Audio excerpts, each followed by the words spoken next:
நமது நேயர்கள் அனைவருக்கும் எனது இனிய வணக்கத்தை தெரிவித்துக் கொள்கிறேன். நான் உங்கள் டிஜே சுந்தரபாண்டி, சிவகாசியிலிருந்து. தற்போது நம்ம பார்க்க போற தலைப்பு என்னன்னு பார்த்தீங்கன்னா, 2024ஆம் ஆண்டு குரு பகவான் வக்ர நிலையில் அடையும் பொழுது, ரிஷபராசியில் அமர்ந்திருக்கும் குரு பகவான் வக்ர நிலையில் அடையும் பொழுது நம்மளுடைய 12 ராசினியர்களுக்கும் என்னென்ன மாற்றங்கள் ஏற்பட போகுது, நம்ம என்னென்ன விஷயங்கள்ல கவனமாக இருக்க வேண்டும் என்பதை பற்றி பார்க்க போறோம். நேயர்களுக்கு அடியேன் உங்கள் சிவயோகி சிவசக்திமான் சுவாமிகள் வணக்கத்தை தெரிவித்துக் கொள்கிறேன். நான் கரூர்லேருந்து வல்சலா பண்ணிக்க பிரசன்ன ஜோதிடர். இந்த துலாம் ராசி நேயர்களுக்கு ஆகஸ்ட் மாதம் 2024ஆம் ஆண்டு என்னென்ன நல்ல மாற்றங்களை நமது கோச்சார கிரகங்கள் கொடுக்க போகிறது என்பதை பற்றி பார்க்க போறோம். அதாவது துலாம் ராசி நேயர்களுக்கு வெளிநாடு பயணங்களில் ஒரு நல்ல விதமான மாற்றங்கள் உண்டு. வெளிநாடு போகணும், நானும் வெளிநாடு போக வேண்டும் என்று மிகப்பெரிய ஒரு லட்சியத்தில் இருக்கேன், அந்த லட்சியம் எனக்கு தடையாகவே இருக்குது அப்படின்னு யாரும் துலாம் ராசி நேயர்கள் யோசித்துக்கிருக்கீங்க, அதற்கான முயற்சிகள் ஏற்படுத்தி கொண்டிருக்கீங்கன்னா இந்த மாதத்தில் உங்களுக்கு வெளிநாடு பயணம் உறுதியாக உண்டு என்பதை குறிப்பிடலாம். அதே போல் பார்த்தீங்கன்னா, வெளிநாட்டில் வேலை செய்கிற துலாம் ராசினியர்களுக்கு பொருளாதார நிலையில் நல்லது ஒரு முன்னேற்றம் கிடைக்கும். வெளிநாட்டில் வேலை செய்யும் துலாம் ராசினியர்களுக்கு பதவி உயர்வு கிடைப்பதற்கான சூழ்நிலைகளை கிரகங்கள் கொடுக்கின்றன. ஸோ நீங்கள் ஏதாவது முயற்சி எடுத்துக்கிறீங்க, புதிய வேலை செய்யணும், அல்லது இந்த வேலையில் ஒரு நல்ல ஒரு மாற்றம் வேணும், வெளிநாட்டில் வேலை செய்கிற துலாம் ராசிக்காரர்கள் இந்த வேலையிலேருந்து ஒரு மிகப்பெரிய மாற்றத்தை சந்திக்கணும், அல்லது பதவி உயர்வு கிடைக்கணும் அப்படின்னு முயற்சி எடுத்தீங்கன்னா இந்த ஆகஸ்ட் மாதத்தில் கொஞ்சம் கடினமாக உங்களுடைய செயல்பாடை செய்யுங்க. ஆகஸ்ட் மாதம் 15ஆம் தேதிக்கு மேல் உங்களுக்கு மிகப்பெரிய ஒரு வெற்றிகரமான சூழ்நிலையை உருவாக்கும் அமைப்பில் கிரகங்கள் உங்களுக்கு உறுதுணையாக இருக்குது அப்படிங்கிறத பார்க்குறோம். அதே போல் மதிப்பு மரியாதை, இது பார்த்திங்கன்னா துலாம் ராசிக்கு ரொம்ப ரொம்ப முக்கியம்னு நினைப்பீங்க. ஏன்னா மதிப்பு இருக்கிற இடத்துல தான் நான் இருப்பேன், மரியாதை இருக்கிற இடத்துல தான் நான் செயல்படுவேங்கிறத நீங்கள் எப்போயுமே ஒரு கான்ஃபிடெண்ட்டாக வச்சுருப்பீங்க. ஸோ இந்த மாதம் உங்களுக்கு மதிப்பும் மரியாதையும் உங்களுடைய செயல்பாட்டுக்கு ஏற்றவாறு, அதாவது நீங்கள் என்ன எதிர்பார்க்குறீங்களோ அந்த செயல்பாட்டுக்கு ஏற்றவாறு அதிகப்படியான ஒரு உயர்வான தன்மைகளை உங்களுக்கு கிரகங்கள் சப்போர்ட் பண்ணுது அப்படின்னு பார்க்குறோம். அதே போல் பழைய வண்டி வாகனங்கள் வாங்கக்கூடிய சூழ்நிலைகள்லாம் உங்களுக்கு ஏற்படும். அதாவது புதிய வண்டியை வச்சுருக்கவங்க இன்னொரு வண்டி வாகனங்கள் வாங்கணும் அப்படின்னு ஆசைப்பட்றீங்க. அதே போல் பார்த்திங்கன்னா பழைய வண்டியை மாற்றணும்னு நினைக்கிறீங்க, பழைய வண்டியை மாற்றி புதிய வண்டி வாங்கணும்னு நினைக்கிறவங்களுக்கும் கிரகங்கள் சப்போர்ட் பண்ணுது. அதே போல் பழைய வண்டியே வாங்கக்கூடிய சூழ்நிலைகளும் ஏற்படும். வண்டி வாகனங்களுக்கு இந்த மாதம் உங்களுக்கு மகிழ்ச்சியான ஒரு சிறப்பான மாதமாக எடுத்துக்கொள்ளலாம். வண்டி வாகனம் வாங்கணும்னு காத்துக்கிட்டே இருக்கோம், பைக் வாங்கணும்னு காத்துக்கிட்டு இருக்கோம், கார் வாங்கணும்னு காத்துக்கிட்டு இருக்கோம், அட்லீஸ்ட் சைக்கிள் வாங்கணுன்னா காத்துக்கிட்டு இருக்கோம் அப்படின்னு நினைக்கிற துலாம் ராசிக்காரர்கள் முதலில் உங்களுக்கு கிரகங்கள் அதிகமான சப்போர்ட் இந்த மாதம் செய்கிறதுனால நீங்கள் வண்டி வாகனங்களை மாற்றக்கூடிய அமைப்பு, வண்டி வாகனங்கள் வாங்கக்கூடிய அமைப்பில் கிரகங்கள் உறுதுணையாக இருக்குது அப்படின்னு பார்க்குறோம். அதே போல் நம்மளுடைய துலாம் ராசி மாணவர்கள் பார்த்திங்கன்னா மாணவர்கள் விளையாட்டு போட்டி சம்மந்தப்பட்ட விஷயங்களில் ஏதேனும் முயற்சிகள் எடுத்துக்கிட்டு இருக்காங்க, விளையாட்டில் கலந்துக்கணும்னு ஆசைப்பட்றாங்க, இல்லை ஏதாவது போட்டி நிகழ்ச்சிகளில் கலந்துக்கணும்னு ஆசைப்பட்றீங்கன்னா இந்த மாதம் உறுதியாக உங்களுடைய பேரை கொடுத்துருங்க. உங்கள் ஸ்கூலில் ஒரு நிகழ்ச்சி நடத்துகிறாங்கன்னா யாரெல்லாம் பேர் கொடுக்குறீங்க அப்படின்னா துலாம் ராசிக்காரங்க முதன்மையான நபராக போய் பேர் கொடுங்க. ஏன்னா உங்களுடைய போட்டிக்கு வெற்றி கொடுக்கக்கூடிய காலகட்டம் இந்த காலகட்டம். அப்போ மாணவர்கள் என்ன பண்ணலாம், உறுதியாக உங்களுடைய பேரை கொடுத்து அந்த இடத்தில் உங்களுக்கு ஒரு மரியாதையும் இடம்பெற செய்யலாம். அதே போல் பார்த்திங்கன்னா அந்த போட்டியில் நீங்கள் வெற்றி பெறக்கூடிய அமைப்பில் உங்களுக்கு கிரகங்கள் சப்போர்ட் பண்ணுறதுனால மறக்காமல் எந்த போட்டி வந்தாலும், எந்த விளையாட்டு சம்மந்தப்பட்ட விஷயங்களை வந்தாலும் உங்களுடைய பெயரை நீங்கள் முன்பதிவு செய்யுமாறு கிரகங்கள் சொல்லுது. அதனால் நானும் உங்களுக்கு சொல்கிறேன், ஓகேவா? அதுக்கடுத்தபடியாக பார்த்திங்கன்னா குலதெய்வ வழிபாடு துலாம் ராசிக்கு இந்த மாதத்தில் மிகப்பெரிய ஒரு வெற்றிகரமான சூழ்நிலையை உருவாக்கும். குலதெய்வ வழிபாடு யாரெல்லாம் பின்பற்றுறாங்களோ அவங்க என்றைக்குமே பார்த்திங்கன்னா ஒரு மிகப்பெரிய கடினமான சூழ்நிலையாக இருந்தாலும் அந்த சூழ்நிலையிலேருந்து ஒரு பாதுகாப்பை உருவாக்கிடுவாங்க. அந்த அளவுக்கு குலதெய்வ சப்போர்ட் எல்லாருக்குமே வேணும். ஆனால் இந்த மாதத்தில் துலாம் ராசினியர்களுக்கு உறுதியாக வேண்டும். அதனால் கட்டாயமாக குலதெய்வ வழிபாடு இந்த மாதத்தில் ஆகஸ்ட் மாதத்தில் துலாம் ராசினியர்கள் வழிபாடு செய்வது மூலமாக மிகப்பெரிய ஒரு வெற்றிகரமான சூழ்நிலையை உருவாக்கி கொள்ளலாம். அதுக்கு அடுத்தபடியாக பார்த்திங்கன்னா உங்களுடைய வங்கி கடன் வங்கி கடனுக்காக யாரும் அலைஞ்சிக்கிருக்கீங்க, வங்கியில் லோன் வாங்கணும்னு ஆசைப்பட்றேன், அல்லது வீடு கட்டுறதுக்காக வங்கியில் லோன் வாங்கணும்னு ஆசைப்பட்றேன். ஸோ மேபி ஏதோ ஒரு விஷயத்துக்கு வங்கி சம்மந்தப்பட்ட செயல்பாடுகளில் முயற்சிகள், பலவிதமான செயல்பாடுகள் எடுத்தும் தடையாகவே இருக்குது. அந்த பிரச்சனைக்கு ஒரு சரியான தீர்வு காண முடியல, யாரை பார்த்து இதை வாங்கன்னு தெரியல அப்படின்னு ஒரு குழப்பம் இருக்குது அப்படின்னா, அந்த குழப்பத்திலிருந்து சரியான விடை உங்களுக்கு இந்த மாதம் கிரகங்கள் சப்போர்ட் பண்ணுது. ஸோ வங்கி கடன் முயற்சிகளில் நல்ல விதமான முன்னேற்றமான சூழ்நிலை, அது சரியான நபரை சந்தித்து உங்களுக்கு உங்களுடைய பணம் உங்கள் கையில் கிடைக்கக்கூடிய தன்மையில் கிரகங்கள் சப்போர்ட் பண்ணுது அப்படிங்கிறத பார்க்குறோம். ஓகே, இப்போ நன்மையான விஷயங்களில் துலாம் ராசினியர்களுக்கு என்னென்ன விஷயங்கள்லாம் நன்மை இருக்குதுன்னு பார்த்துட்டோம். அதே போல் கவனமான விஷயம் சொல்லி இருக்கும் பார்த்தீங்களா, அந்த கவனமான விஷயம் என்னன்னு பார்த்தீங்கன்னா, மாணவர்கள் விளையாட்டில் கவனம் செலுத்துவது ஓகே, கல்வியில் கண்டிப்பாக இந்த மாதத்தில் கவனம் செலுத்தணும். ஏன்னா விளையாட்டில் வெற்றி உண்டு, கல்வியில் கொஞ்சம் கவனம் தேவை அப்படிங்கிறத தெளிவாக சொல்கிறேன். அதனால் மாணவர்கள் படிப்பு சம்மந்தப்பட்ட விஷயங்களில் ரொம்ப அக்கறை எடுத்து உங்களுடைய ஆசிரியர்கள் என்ன சொல்கிறாங்கிறத நிதானமாக கேட்டு பொறுமையாக கேட்டு அதனை சரியான முறையில் பின்பற்றினா மாணவர்களுக்கு ஒரு கல்வியில் ஏற்படும் தடைகளை நீக்கி வெற்றி காணக்கூடிய சூழ்நிலைகள் உண்டு என பார்க்குறோம். அதேபோல் துலாம் ராசினியர்களில் எந்த பணியில் வேலை பார்த்தாலும் சரி, நீங்கள் எங்கே துலா ராசிக்காரன் பார்க்கும்போது கஷ்டமான நேரமாக தான் இருக்குது, ரொம்ப சரியில்லையே, எதுவும் பண்ண முடியலையே, இப்படி தான் தவிச்சிட்டு இருந்தீங்க. உங்களுக்கு ஆறுதல் சொல்லக்கூடிய நேரம் வந்துடுச்சு. இந்த குரு வக்ரகதியில் கண்டிப்பாக உங்களுக்கு நல்லது தான் நடக்கும். நல்லா கேட்டுங்க, உங்கள் ராசியாதிபதி சுக்கிரனுக்கும் குருவுக்கும் ஆகாது. அதனால் குரு உங்களுக்கு சுபமான இடத்துல வந்தால் பிரச்சனை தான் வரும். குரு வக்ரம் பெற்றாலோ உங்களுக்கு நல்ல இடத்துல இல்லாமல் அனுகூலம் இல்லாத இடத்துல இருந்தாலோ தான் உங்களுக்கு நல்லது நடக்கும். இதுதான் பெரிய விஷயம். அதுதான் இப்போ நடக்க போகுது உங்களுக்கு. அதனால் கவலைப்படாதீங்க. எப்போல்லாம் குரு வக்ரம் ஆறாரோ அப்போது உங்களுக்கு சுக்கிரனுடைய அம்சத்தில் பிறந்த உங்கள் ராசிக்காரங்களுக்கு கண்டிப்பாக நல்லது நடக்கும். இது நீங்கள் நோட் பண்ணி கவனமாக வச்சுக்கோங்க. அதனால் துளாராசிக்காரன் பார்க்கும்போது உங்கள் ராசியவே அந்த குரு பார்க்குறாரு. அப்போது எவ்வளோ பெரிய விஷயம். அப்போது உங்களுக்கு நல்ல விஷயங்கள் தான் நடக்கும். சுறுசுறுப்பாகிடுவீங்க, எல்லா வேலையும் எடுத்து போட்டு செய்வீங்க. தினசரி ஒரு காலையில் இருந்தால் அது ஃபுல்லாக உங்கள் ஒர்க்கு ஃபுல்லாகவே எல்லாமே பண்ணி முடிச்சிடுவீங்க. இது மாதிரி தான் இருக்க போகுது. குடும்பத்தில் எல்லாருடையும் அனுசரணையாக இருப்பீங்க, அவங்களுக்கு தேவையான உதவிகளை செய்ய போகிறீங்க. அது இல்லாமல் குருவுடைய பார்வை விழுந்தனால உங்களுக்கு பல வழிகளிலிருந்து உதவிகள் வந்து கிடைக்க போகுது. அது ஆன்மீகத்தில் இருக்கலாம், அரசியலில் இருக்கலாம், பெரும்பாலும் சினிமா துறை, அரசியல் துறை, நீதித்துறை இதெல்லாமே உங்களுக்கு இந்த ராசியில் பிறந்தவங்களுக்கு நன்மை செய்யக்கூடிய விஷயமா இருக்க போகுது. அது மூலிமா நல்ல பலன் அடைய போகிறீங்க. இது மாதிரி தான் நடக்க போகுது. அதெல்லாம் பார்த்தீங்கன்னாக்கா உங்கள் 3ஆம் இடத்தை அவர் குரு பார்க்கறனால தைரியம், தன்னம்பிக்கை, வெற்றி, விபத்துகள் குறைஞ்சிரும். வண்டியில் போகும்போது எல்லாம் ஏற்பட்டுருக்கும், அது இப்போ குறைஞ்சிருக்கும். வாகனங்கள் வாங்குவீங்க, அது மூலிமா பயன் பெறுவீங்க. வாகனத்திலேயே தொழில் பண்ணுறவங்களும் ரொம்ப விசேஷமாக இருக்கும், நல்ல பலன் அடைவீங்க. அடிக்கடி டூர் மாதிரி போயிட்டு வருவீங்க, அதெல்லாமே நல்லது நடக்க போகுது. சட்டத்துறையில் உங்களுக்கு ரொம்ப மேன்மையான பலன் நடக்கும். அவங்களுக்கு வருமானம் கை ஓங்கியிருக்கும். அதுக்குண்டான பலன் தான் இப்போ நடந்திருக்கு.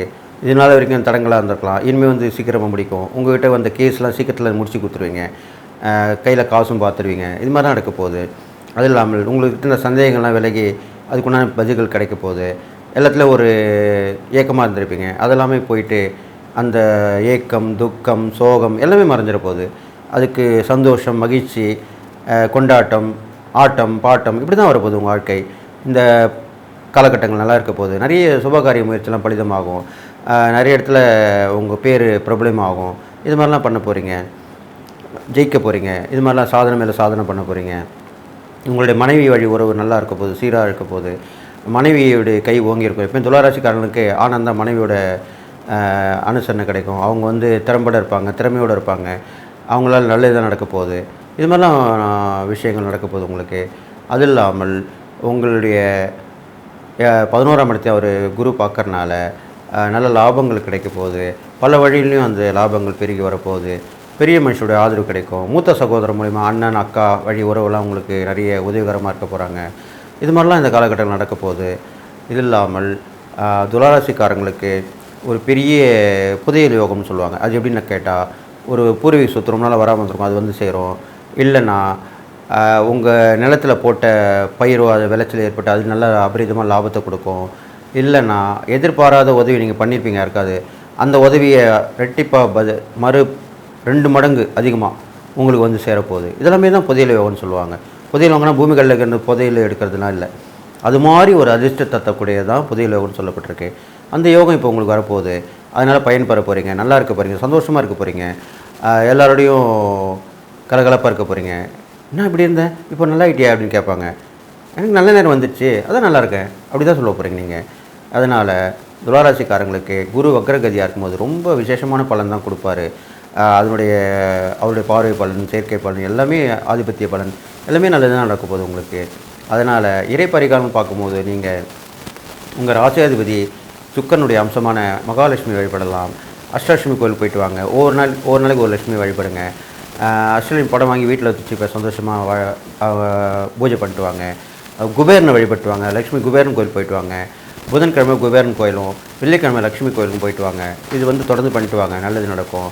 எப்பயுமே துளாராசிக்காரங்களுக்கு வந்து நான் சொல்லுவேன், கோவிலிருந்து வாங்கிட்டு வந்து ஒரு காசை எடுத்து வச்சு பூஜையில் பீரோவில் வைக்கணும், பச்சை துணியில் முடிஞ்சு வைக்கணும். அது மாதிரி பண்ணிட்டு வந்தீங்கன்னா அப்பப்போ ஒரு 48 நாளுக்கு 44 நாள் மாற்றிட்டு வந்தீங்கன்னா கண்டிப்பாக நல்லது நடக்கும். வருமானம் கூடும், பணம் வளர்ச்சி அடையணும். அப்போ தான் விசேஷமான பலன். எப்பயுமே ஒரு அரசாங்கத்தில் கூட ஒரு திட்டம் போடுறாங்கன்னா அது வளர்ச்சி அடைஞ்சது தான் அவங்க அடுத்த திட்டத்தை போடுவாங்க. நம்ம போட்ட திட்டமே வளர்ச்சி அடையிலையே, அப்புறம் எதுக்கு நம்ம இன்னொரு திட்டம் போடணும்னு தான் யோசிப்பாங்க. அதனால தான் உங்களுக்கு இவ்வளோ விஷயம் சொல்லியிருக்கேன். இந்த இறை வழிபாடு பண்ணிட்டு வந்தால் ரொம்ப விஷயமாக சொல்லப்பட்டிருக்கு. நிறைய சுமங்கலிங்களுக்கு தான தர்மம் பண்ணுங்கள், தாம்பலம் கொடுங்க, அவங்களோட ஆசீர்வாதம் வாங்கிக்கோங்க. இது மாதிரிலாம் பண்ணிட்டு வாங்க. இது இல்லாமல் சுக்கிர அம்சம் பொருந்திய கோயிலுக்கெல்லாம் போயிட்டு வாங்க. ரங்கநாதர் கோயில் ஸ்ரீரங்கம் போயிட்டு வரலாம். ரங்கநாத பெருமான் எங்கே இருந்தாலும் அவங்க போய் வாங்கிட்டு வாங்க. இது மாதிரிலாம் பண்ணலாம். லக்ஷ்மி நரசிம்மர் வழிபட்டுவாங்க. குரு வக்ர பயிற்சி பலன்கள் துலா ராசிக்கு எப்படி இருக்குன்னு பார்க்க போகிறோங்க. இந்த குரு வந்து எப்போ வக்ரமாகறாரு அப்படின்னா 2024 அக்டோபர் மாதம் 9ஆம் தேதி வந்து குரு வக்ரமாகறாரு. அதே மாதிரி குரு எப்போ வக்ர நிவர்த்தி ஆகிறாரு அப்படின்னா 2025 பிப்ரவரி மாதம் 4ஆம் தேதி வந்து குரு வக்ர நிவர்த்தி ஆகிறாருங்க. இந்த 4 மாத காலகட்டம்ங்க இந்த துலா ராசியை பொறுத்த வரைக்கும் ரொம்ப சூப்பராக இருக்குது. குரு வக்ரமாகிறதுனால அதிக பலன் பெற போகிறது வந்து துலா ராசிக்காரங்க தான். அதே மாதிரி உங்களுடைய ஜனனகால ஜாதகம் பர்த் ஜாதகத்தில் ஏதாவது கிரகங்கள் வந்து உங்களுக்கு வக்ரமாக இருக்குது அப்படின்னா கூடுதலான பலன்கள் உங்களுக்கு கிடைக்கும். வக்ரமாகும் போது சுக்கிரனோ அல்லது புதன் ஏதோ ஒரு கிரகம் சம்திங் வக்ரமாக இருந்துச்சு அப்படின்னா சூப்பரான பலன்கள் உங்களுக்கு கிடைக்கும். துலா ராசியை பொறுத்த வரைக்கும் அஷ்டமஸ்தானத்தில் குரு இருக்கார். இவ்வளோ நாளாக வந்து கொஞ்சம் கஷ்டங்கள் இருந்திருக்கும். ஆனால் இந்த 4 மாதம் கொஞ்சம் ரிலாக்ஸ் ஆகிக்கலாம், நிறைய நன்மைகள்லாம் நடக்கும். ஏன்னா உங்களுக்கு 3 துலா ராசியை பொறுத்த வரைக்கும் குரு வந்து 3, 6 கூடிய நபராக இருக்கிறார் இல்லையா. அவர் வந்து அஷ்டமத்தில் இருக்கார். திடீர்னு ஒரு அதிர்ஷ்டம் கிடைக்கும். அதாவது கெட்டவன் கிட்டிடும் ராஜயோகம்னு சொல்லுவாங்க. அது என்னென்னா குரு வந்து உங்களுடைய ராசியை பொறுத்த வரைக்கும் அசுபராக இருக்கார், அவர் கெட்டவர். அவரே வந்து மறுபடியும் கெட்டு போகும்போது உங்களுக்கு நல்ல பலன்கள் அது வந்து ஒரு ராஜயோகமாக மாறும் அப்படிங்கிறது தான். அப்போது குரு வக்ர காலகட்டங்களில் வந்து உங்களுக்கு எக்கனாமிக்கல் வைஸ் வந்து பெரிய லெவலில் அமைப்புகள் இருக்குது. அதாவது 6 கூடையவர் 8ல் இருக்கும்போது எந்த எஃபர்ட்டுமே போடாமல் ஒரு இது உங்களுக்கு வந்து பெரிய லெவலில் பொருளாதாரம் அதாவது பணம் கிடைக்கிறது. அது வந்து என்னென்னா அதிர்ஷ்டம்னு சொல்லலாம், லாட்ரின்னு சொல்லலாம், புதையல்னு சொல்லலாம். இந்த வந்து லாட்ரி புதையல் அப்படின்னா நம்ம பெரிய லெவலில் எஃபர்ட் போடாமல் நமக்கு ஒரு விஷயம் கிடைக்கிறது. அதுதான் என்னை பொறுத்த வரைக்கும் ஜாக்பாட், லாட்ரி இது எல்லாமேன்னு வச்சுக்கோங்களேன். தொழில் ரீதியாக உங்களுக்கு நிறைய நல்ல விஷயங்கள்லாம் இருக்குது. குரு வந்து அஷ்டமத்தில் இருந்தாலும் 2ஆம் இடத்தை பார்க்குறாரு. நல்ல வருமானம் நீங்கள் நினச்சே பார்த்துருக்க மாட்டீங்க, அந்தளவுக்கு வருமானம் கிடைக்கும். இந்த 4 மாதத்தில் வந்து நீங்கள் போடக்கூடிய எஃபர்ட் வந்து உங்களோட வாழ்க்கையில் இருந்து கடனே வெளியில் போகும், அந்த லெவலுக்கு இருக்கும். கொஞ்சம் கூடுதலாக எஃபர்ட் போடணும். துலா ராசியை பொறுத்த வரைக்கும் வந்து அதிகமாக வேலை வேலை வேலை தொழில்னு ஓடிக்கிட்டே இருப்பாங்க. அதனால உங்களுக்கு மிகப்பெரிய மைனஸ் என்னென்னா, ஒன்று குடும்பம், இன்னொன்று வந்து ஹெல்த்து. இது ரெண்டுமே உங்களுக்கு மைனஸாக மாறும். 2, 7 கூடையவர் வந்து 10ஆம் இடத்துல நீச்சமாகிறார். இது நான் நிறைய வீடியோவில் சொல்லியிருக்கேன். எதுக்காக இப்போ மறுபடியும் சொல்கிறேன் அப்படின்னா, வக்ர காலகட்டங்களில் நீங்கள் பணம் சம்பாதிக்கிறதுக்குன்னு போவீங்க. அந்த டைமில் பணம் நிறையா வரும், பக்கத்தில் தான் இருக்கும், எடுக்கலான்னு நினைப்பீங்க. இந்த சைடு இருந்து ஒரு கை வரும். யாருன்னா குடும்பம், உங்களோட மனைவியோ அல்லது கணவனோ அந்த லெவலுக்கு ரீச் ஆகிறதுக்கு பிடிச்சி இழுக்கக்கூடிய அமைப்புகள் இருக்குது. புரிஞ்சிக்க மாட்டாங்க அப்படின்னு தான் சொல்ல வரேன். ஆனால் அதை வந்து நீங்கள் என்ன செய்யணும் அப்படின்னா அமைதியான முறையில் கடந்து வரணும். சண்டை போடாதீங்க. 6ஆம் அதிபதி அஷ்டமத்தில் இருக்கார். நிரந்தர பிரிவு இதுக்கெல்லாம் வழிவகுத்துரும். அதாவது குரு வக்ரமான காலகட்டங்களில் வந்து ரிலேஷன் ரிலேஷன்ஸ் எல்லாம் கட் பண்ணி விட்டுரும். நீங்கள் ரொம்ப முக்கியமாக உயிருக்குரியான நேசித்தவங்களெல்லாம் கட் பண்ணி விட்றதுக்கு வாய்ப்பு இருக்குது. இவங்க எண்ணில் பாதி அப்படின்னு நீங்கள் சொல்லக்கூடிய நபர்கள்லாம் வந்து விலகி நிற்கிறதுக்கு உண்டான வாய்ப்புகள்லாம் இந்த காலகட்டத்தில் இருக்கும். அதே நேரத்தில் பண ரீதியான நிறைய வருமானங்கள், தொழில் ரீதியாக நிறைய லாபங்கள் இது எல்லாமே கிடைக்கும்னு வச்சுக்கோங்களேன். நீங்கள் எதுக்காக ஓடுறீங்க, என்ன விஷயத்துக்காக சம்பாதிக்கிறீங்க, எதுக்காக இவ்வளோ தூரம் கஷ்டப்படுறீங்க அப்படின்னு வாய் விட்டு உங்கள் குடும்ப நபர்கள்கிட்ட சொல்லி புரிய வைக்கிறதுக்கு முயற்சி பண்ணுங்கள். அதை பண்ணிட்டிங்கனாலே உங்களுக்கு பெரிய லெவலில் தொந்தரவுகள் எதுவுமே வராதுன்னு வச்சுக்கோங்களேன். அதே மாதிரி அது உத்தியோகத்தில் இருக்கவங்க கொஞ்சம் கவனமாக இருக்கணும். தொழில் ரீதியாக திடீர்னு ஒரு அதிர்ஷ்டம் கிடைக்கிறதுக்கு வாய்ப்பு இருக்குது. பார்ட்னர் இதே பிரச்சனைகள் வரும். ஆனால் வந்தாலும் புதுசாக வேறு ஒரு பார்ட்னர் கிடைப்பாங்க. புதுசாக பிஸ்னஸ் ஆரம்பிக்கலாமான்னா இந்த 4 மாத காலகட்டங்கள் உங்களுக்கு திடீர்னு ஒரு அதிர்ஷ்டம் வரும். தொழில் ரீதியாக வந்து கடன் வாங்கியிருந்தாலும் அந்த கடனை நிவர்த்தி பண்ணுறதுக்கு உண்டான அமைப்புகள் இருக்குது. தொழிலுக்காக கடன் வாங்கலாமான்னு கேட்டால் இந்த காலகட்டங்களில் வாங்குங்க. வக்ரமான காலகட்டங்களில் ஒரு கடன் வாங்குறீங்கன்னா அதை நிவர்த்தி பண்ண முடியும். அதுதான் ஒரு ப்ளஸ் பாயிண்ட்டு. வக்ரம் இல்லாத காலகட்டங்களில் வாங்குறதை விட வக்ரமான காலகட்டங்களில் வாங்கும்போது கடன் வாங்கும்போது அது கண்டிப்பாக என்ன ஆகும், நிவர்த்தி ஆகிடும். வக்ரம் அப்படின்னா என்ன, ஒரு தேர் அதை இழுத்து அதை கொண்டு போய் அதே இடத்துல போய் நிற்க வைக்கிறது. அது மாதிரி அந்த கடன் வந்து எப்படினாலும் வாங்கினீங்கன்னா அதை என்ன செய்யும், கடன் இல்லாத ஒரு சூழ்நிலைக்கு கொண்டு போய் உருவாக்கி விட்டுரும். அதுதான் வந்து சிறப்பம்சம்னு வச்சுக்கோங்களேன். அதே மாதிரி நீங்கள் பேசக்கூடிய வார்த்தைகளை ரொம்ப கவனமாக இருக்கணும். உத்தியோகத்தில் இருக்கிறவங்க, அதுவும் அரசாங்க உத்தியோகத்தில் இருக்கிறவங்க பேசும்போது பார்த்து பேசணும். கையெழுத்து போடும்போது பார்த்து கையெழுத்து போடணும். ஒரு விஷயத்தை செய்கிறதுனால என்ன எஃபர்ட் இருக்குது, அதனால் நமக்கு பின்விளைவு என்ன வரும் அப்படிங்கிறத கவனம் ரொம்ப ரொம்ப ரொம்ப கவனம். அதே மாதிரி லஞ்ச லாவணியங்களை ஈடுபடாதீங்க. ஈடுபட்டீங்க அப்படின்னா அதுக்கு உண்டான மிகப்பெரிய பின் விளைவுகளை சந்திக்கிற மாதிரி வரும். இதெல்லாமே ரொம்ப கவனமாக இருக்கணும். அதுவும் அரசாங்கத்தில் உயர் பதவிகளில் இருக்கிறவங்கெல்லாம் வந்து பேசக்கூடிய வார்த்தைகளில் ஒரு ப்ரெஸ் மீட் வைக்கிறீங்க அப்படின்னா அதில் எல்லாம் கவனமாக இருக்கணும். அதே மாதிரி அரசியல்வாதிகள் பேசக்கூடிய வார்த்தைகளில் கவனமாக இருக்கணும். நீங்கள் பேசக்கூடிய வார்த்தைகள்னால பின்விளைவு பெரிய லெவலில் எஃபர்ட்டு அது நெகட்டிவாக போகிறது, அப்புறம் கட்சியிலேருந்தே உங்களை தூக்குறதுக்கு உண்டான அமைப்புகள்லாம் நடந்துடும். அதெல்லாம் ரொம்ப பார்த்துக்குங்க. அதே மாதிரி இப்போ பேசக்கூடிய வார்த்தைகள், அதே மாதிரி பெண்களாக இருந்தீங்க அப்படின்னா குடும்பத்தில் அனுசரித்து செல்லக்கூடிய காலகட்டம். மாங்கல்ய ஸ்தானத்தில் வந்து உங்களுக்கு குரு வக்ரமாகிறாரு. கணவருடைய தேக ஆரோக்கியத்தில் கவனமாக இருக்க. ஏதாவது ஒரு பிரச்சனை அப்படின்னா அவர் வந்து என்ன செய்வார், வேலைன்னு போவார். ஆனால் நீங்கள் தான் பிடிச்சி ஹாஸ்பிட்டல் கூட்டிகிட்டு போய் அது என்ன ஏதுன்னு பார்க்கணும். இல்லைன்னா கணவருக்கு மருத்துவ செலவு உண்டு. கணவருடைய தேக ஆரோக்கியத்தில் ரொம்ப கவனம் செலுத்தணும். கணவனாக இருந்தால் மனைவியும், மனைவியாக இருந்தால் கணவனும் ஒருவரை ஒருவர் அனுசரித்து போகிறது ரொம்ப நல்லது. 6 கூடையவர் 8ல் இருக்கார். உங்களுடைய மன வாழ்க்கையில், உங்களுடைய தாம்பத்தியத்தில் வேறு ஒருத்தரை நீங்கள் அலோவ் பண்ணாதீங்க. வேறொருத்தர் வந்து பஞ்சாயத்து பண்ணுறதுக்கு, அட்வைஸ் பண்ணுறதுக்கெல்லாம் அலோவ் பண்ணாதீங்க. உங்களுக்கு மனக்கசப்பாக இருந்தால் இந்த 4 மாதம் அமைதியாக கடக்கிறதுக்கு வழி பாருங்கள். அதுக்கப்புறம் உங்களுக்கு நல்லாயிரும். வேறு யாராவது வந்தாங்கன்னா அது பெரிய பிரிவினை, சண்டை சச்சரவுகள், கோர்ட்டு கேஸு, பஞ்சாயத்து இது மாதிரிலாம் போகும். அதெல்லாம் தேவையில்லாதது. அதனால் அதை அவாய்ட் பண்ணிக்கிறது ரொம்ப நல்லது. அதே மாதிரி குரு உங்களுக்கு 4ஆம் இடத்தை பார்க்குறாரு. தொழில் ரீதியாக இடம் வாங்குறதுக்கு, வாகனம் வாங்குறதுக்குலாம் அமைப்பு இருக்குது. நீங்கள் வந்து வீடு கட்டணும்னு நினச்சிட்ருப்பீங்க. அதுக்கு ஒரு வீடை பார்த்துட்ருப்பீங்க. பட் ஆனால் அது கிடைக்காம போயிருக்கலாம். அது ஏதோ ஒரு இந்த வக்ர காலத்தில் ட்ரை பண்ணுங்கள். கிடைக்கிறதுக்கு உண்டான வாய்ப்புகள் இருக்குது. வீடு கட்டுறது, வண்டி வாகனங்கள் வாங்குறதுக்கு அமைப்புகள் இருக்குது. ஏற்கனவே ஒரு விஷயம் நின்று போயிருந்தது, வீடு சம்மந்தமாகவோ, வாகனம் சம்மந்தமாகவோ, இடம் சம்மந்தமாகவோ ஒரு விஷயம் நின்று போயிருந்துச்சுன்னா இந்த வக்ர காலகட்டங்களில் அதை வந்து ஸ்டார்ட் பண்ணுங்கள். கண்டிப்பாக அது உங்களுக்கு கிடச்சிரும். அதே மாதிரி பிஸ்னஸ்க்காக நீங்கள் லோனுக்கு அப்ளை பண்ணி பேங்க்கில் ரிஜெக்ட் பண்ணியிருந்தாங்கன்னா இந்த டைமில் மறுபடியும் ட்ரை பண்ணுங்கள். கண்டிப்பாக அது கிடைக்கும். உங்களுக்கு ஒரு விஷயம் ரிஜெக்ட் ஆயிருந்துச்சுன்னா வக்ர காலங்களில் ட்ரை பண்ணும்போது அதே விஷயம் உங்களுக்கு கிடச்சிரும். எந்த ஒரு விஷயம் வந்து உங்களுக்கு கிடைக்காம போச்சோ வக்ர காலங்களில் அதே விஷயம் தேடி வரும். அதுதான் வந்து வக்ர காலங்களில் சிறப்பம்சம்னு வச்சுக்கோங்களேன். அதே மாதிரி தாயாருடைய உடல்நிலையில் ரொம்ப கவனம் தேவை. வண்டி வாகனங்களில் போகும்போது ரொம்ப ரொம்ப கவனம். மைண்டு சரியில்லைன்னா வண்டியை எடுக்காதீங்க. நீங்களாக ஓனாக ரொம்ப லாங் ட்ராவல் பண்ணுறீங்கன்னா ஓனாக செல்ஃப் ட்ரைவ் பண்ணாதீங்க. ஆக்டிங் டிரைவரை போட்டு பண்ணுங்கள். அதுதான் ரொம்ப நல்லது. காசை மிச்சப்படுத்துகிறேன்னு சொல்லிட்டு பொதுவாக துளாராசிக்காரங்க வந்து தங்களுக்காக அதிகமாக செலவு பண்ண மாட்டாங்க. அவங்க குடும்ப நபர்களுக்காக தான். அதே மாதிரி அவங்களுக்கு பிடிச்சவங்களுக்காக அவங்க மாஞ்சு வேலை பார்த்து கஷ்டப்பட்டு செலவு பண்ணுவீங்க. பட் ஆனால் வந்து உங்களுக்காகவும் கொஞ்சம் டைம் ஒதுக்கி உங்களுக்காகவும் செலவு பண்ணுங்கள். ஹெல்த்தில் ஏதாவது பிரச்சனைனா உடனடியாக டாக்டரை போய் பாருங்கள். இல்லைன்னா அது ஒரு பெரிய சர்ஜரியில் வந்துடும். அதாவது அஷ்டமஸ்தானத்தில் வக்ரமாக இருக்கும்போது உடல்நிலையில் பெரிய லெவலில் பாதிப்பை ஏற்படுத்தும். தலை நரம்பு சம்மந்தப்பட்ட பிரச்சனைகள்லாம் வந்து ரொம்ப ரொம்ப கவனமாக இருக்கணும். அது பெரிய லெவலில் சர்ஜரி கொண்டு போய் விட்டுரும். மருத்துவ செலவுகள்லாம் இருக்குது. தேவையில்லாத வீண் விரயங்களை அவாய்ட் பண்ணணும் அப்படின்னா ஆரம்பத்திலேயே வந்து உங்கள் ஹெல்த்தை பார்த்துக்கிறது ரொம்ப ரொம்ப நல்லது. பெண்களை பொறுத்த வரைக்கும் நீங்கள் எங்கே போகிறீங்க, எங்கே வரீங்க, யார் கூட பேசுகிறீங்க அப்படிங்கிறதுல கவனம் இருக்கணும். படிப்பில் அதாவது நீங்கள் படிக்கக்கூடிய நபராக இருந்துச்சுன்னா படிப்பில் அதிக கவனம் போடணும். படிப்பில் ஆர்வம் இல்லாமல் போகும். மன ரீதியாக ஏதாவது ஒரு நெருடல் இருக்கிறதுக்கு வாய்ப்பு இருக்குது. படிப்பு இதுதான் ரொம்ப முக்கியம் அப்படின்னு நீங்கள் நினைங்க. பெண்களுக்கு வந்து புதுசாக ஏதாவது ஒரு விஷயங்கள் செய்கிறதுக்கு வாய்ப்பு இருக்குது. வண்டி வாகனங்கள், ஆடை ஆபரண சேர்க்கை உண்டு. ஆனால் குடும்பத்தில் கொஞ்சம் பிரச்சனைகளாக வரும். அது அனுசரித்து தான் நீங்கள் போகணும். பெற்றோருடைய உடல்நிலையில் நீங்கள் ரொம்ப அதிகமாக இந்த காலகட்டங்களில் ரொம்ப அதிகமாக கவனம் செலுத்திட்டாலே போதுமானதுங்க.